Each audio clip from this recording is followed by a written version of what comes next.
What's up, guys? It's time to wrestle with suplexes. I'm suplexes, and today we are reviewing, or I am reviewing, Summerslam 2020.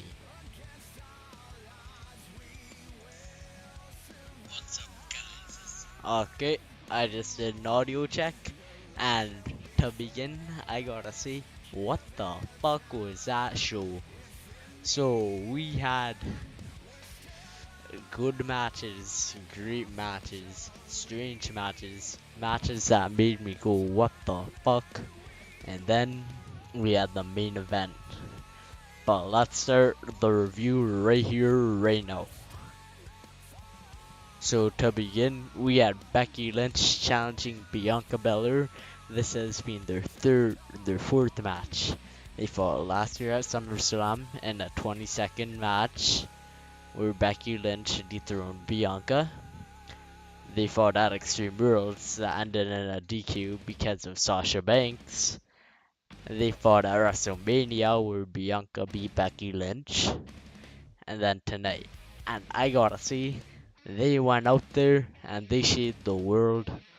Wait one sec, I'm gonna decrease the volume of the background. There we go. Yeah, and they showed the world why they were the best, why they were the fastest, the greatest, as it says on that sign. And in the end, Bianca Belair would retain. As far as ranking this match goes, it was a very good match, a solid 3.5 stars. But their Mania match was a 5-star classic, so it's slightly behind that, but it's better than the other two matches. But I would still say very good match, very good way to kick off the show. And here's a picture. There's a leg drop from the barricade. There's a KOD onto the barricade. There's a bunch of crazy shit, some of it recreating spots from the Mania bout, but it was still very good overall. But after the match, Bailey, Io Shirai, and Dakota Kai would appear out of nowhere. They were gonna attack Bianca, but then Becky came in and backed them up. So I think this is gonna be the next feud, and I'm very excited to see where it goes, considering we got Clash at the Castle at Wales. I can see Bailey challenging Bianca, I can see Dakota, I can see Io, but it's very hype for me. Next we had Logan Paul versus The Miz, and this match, it was as good as the WrestleMania one.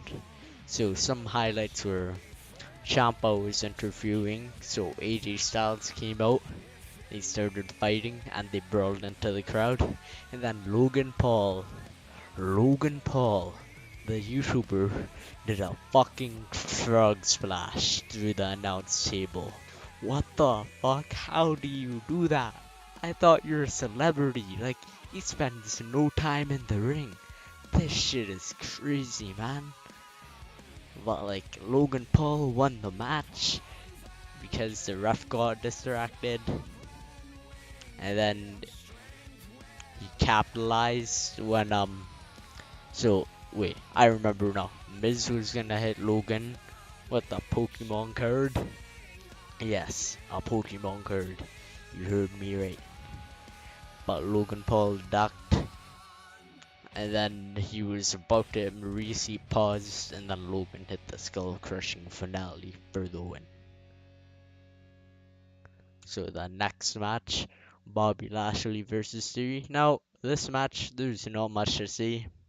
Lashley retained clean. It was a quick match, but they were clearly setting up for something.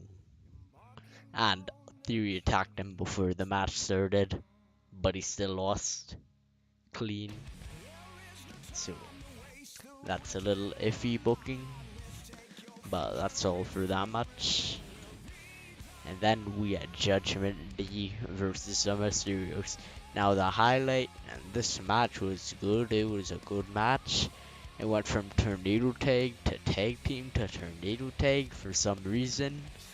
But at the end of the match, Edge would return. And he has a badass shirt. He has a badass theme. I really hope it's Pawns and Kings. That's the one playing in the background, and that might be the one you heard when you saw this video link. But Edge returned, badass shirt, badass look.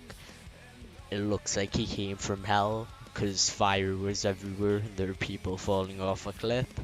And then he sided with the Mysterios. So I'm very excited to see where this goes. I'm assuming it'll be Balor versus Edge or Damian versus Edge at Clash at the Castle. And honestly, looking more in the future, I want Edge to beat Roman at WrestleMania Hollywood. Now, I might be going there, and I would love to see that sight. So that's what I want to see in the long term. Next match, Pat McAfee versus Happy Corbin. And this was a pretty good match, and Pat McAfee showed why he was the GOAT of celebrity wrestling. He did a swanton bomb from the top rope on the outside. What the fuck? And then he did a backflip and landed it off the top rope. Holy shit. Like, he is amazing as a celebrity wrestler, and he is good as a wrestler in general. But Pat McAfee would win by a low blow, a kick to the balls, getting some sweet vengeance. And then he would... What was the move he beat him with? Oh, a Canadian Destroyer. A fucking Canadian Destroyer. Pat McAfee is a legend. And then Drew McIntyre would come out, and he would make his intentions known at Clash at the Castle. Whoever walks out champ, he's coming next, and he's gonna take that title. Next, we had the Usos versus the Prophets, and the most frustrating match of the night.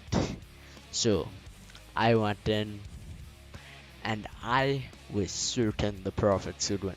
You ask my Uncle Robbie, you ask anyone, I was certain the Street Profits were taking the gold.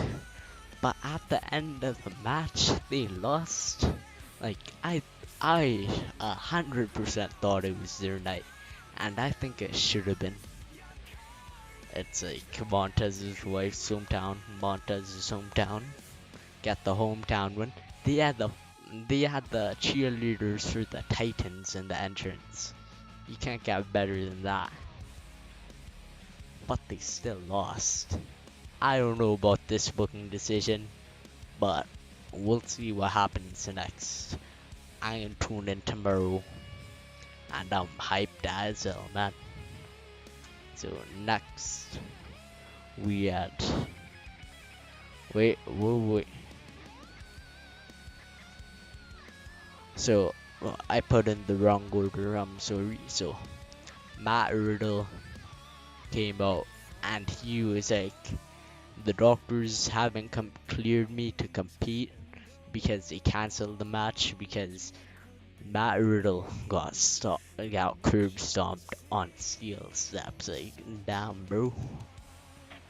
So he demanded that Seth Rollins come out, and Seth Rollins would come out, and they'd get in a brawl, and then Seth fucking stomped his head again. Like, jeez, they're saying he had a messed up spine. This feud is getting insane. I got a feeling they're gonna have some wacky ass match at Clash at the Castle, like no holds barred. The next match, Liv Morgan versus Ronda. Sorry. This was one of the most one-sided title matches I've seen. Ronda kicked her ass. She put her in the armbar like 5 times. And the end of the match, he put her in the armbar again. Liv was tapping out. You'd think a new champ would be count, but nope, the ref wasn't looking. He saw Liv pin Ronda instead of Ronda make Liv tap. So Liv Morgan retained the title due to weird officiating. And then Ronda after the match, she fucking snapped. She beat the shit out of the ref. She beat the shit out of Liv Morgan. They're probably gonna have another match in Cardiff. And I don't know who's gonna win that, but I'm hyped as fuck. I hoped it's like submission match maybe. But this was a weird ending, but I love it. Cause it sets up for the future. So we went over this, and now it's main event time. Holy shit. I lost it in this match. I lost all fucking sanity, I swear to God. So first, Roman comes out, Sonora Milbrock comes out. He goes back, he gets on a fucking tractor and comes out. What the hell is this guy doing? And then he stands on the tractor. They introduce the challenger champion, all that shit. He jumps off the fucking tractor and like does a Luthez press and punches the fuck out of him. So they're using all these weapons. Eventually they get in the crowd and they're fighting and slamming each other into that tall post. Oh my god, it's just fucking chaos. They're putting each other through tables. They're putting each other on stairs, or doing moves with stairs, or doing all this crazy shit. And then they're in the ring, they're fighting. Lesnar flips the fucking ring over. At this moment, Michael Cole lost his voice. Corey Graves or Pat McAfee lost their fucking mind. And I thought I was dreaming. Like, bro, this guy flipped over the fucking ring. You could see what's under. He flipped the fuck. How? How the hell? I still don't know. I still can't, like, this still isn't going through my head, bro. He flipped over the fucking ring, beat the shit out of them on the outside. He F5'd Paul Heyman through the fucking announce table.